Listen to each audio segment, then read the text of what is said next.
Let me start my AWS console.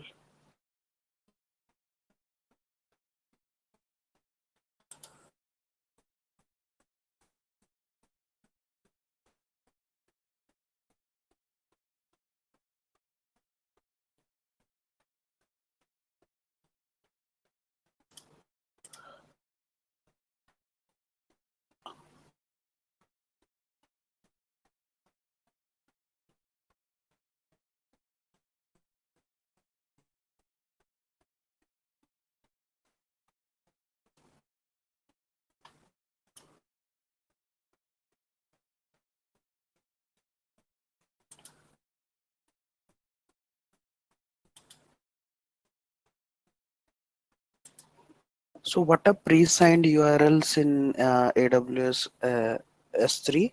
Suppose we have a bucket, we'll create a one bucket, and suppose that bucket is private. Okay, only authorized users can access it, and due to some reason for temporary access, if you want to give the access to the end user, then we can use some pre-signed URLs. That means we will give the authentication to that particular bucket, okay, for some time, and a URL will be generated, a temporary URL. Okay, that's a pre-signed URL. So it's very simple.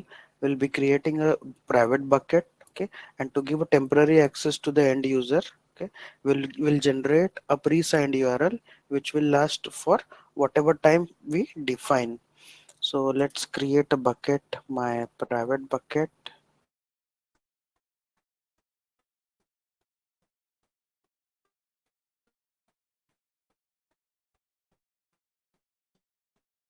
So only private, not public. If it is public, everyone will be able to access it, right? So I'll keep it as block all public access, and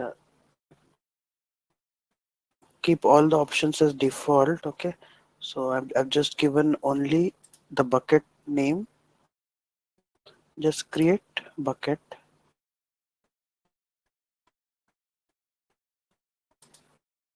just give it name as bucket 1.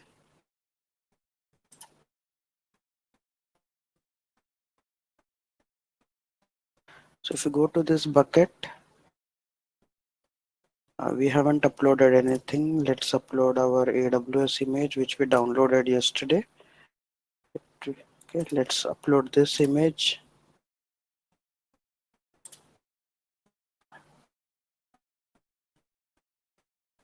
So the image is uploaded. Let's click on it. Okay, and this is the object URL. Let's copy this link address, and I'll open it in an incognito window. Okay, so we have the access denied error.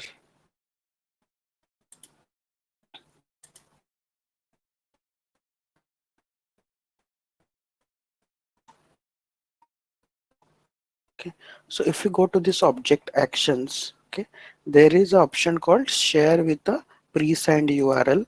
Just click on it, and we'll just say give the access only for 5 minutes and create a pre-signed URL. Okay, and you from here you can copy it.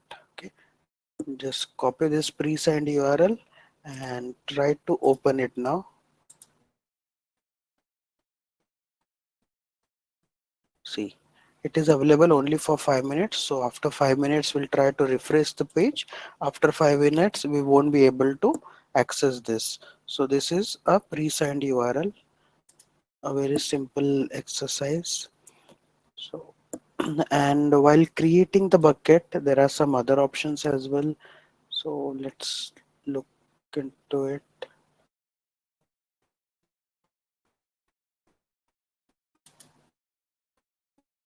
So if you go to properties,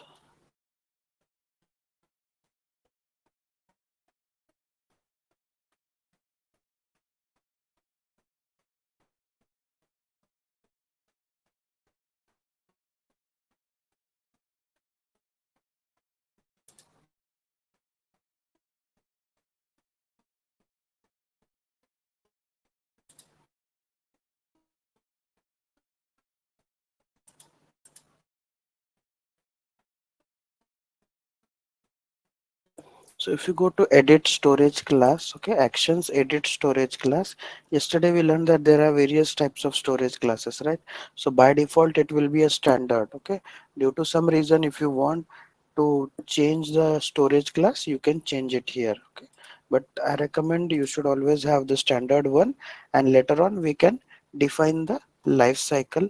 So there is no lab for it, okay, but you should know some options like in management also we can create a life cycle rule, okay. So the life cycle rule, whatever it may be, rule 1 or whatever name you want, limit this to this one of the more filters. So what is the rule we can define? Move the current object storage class. So after how many days it should go to infrequent access? Suppose we will define it here as 30. Okay.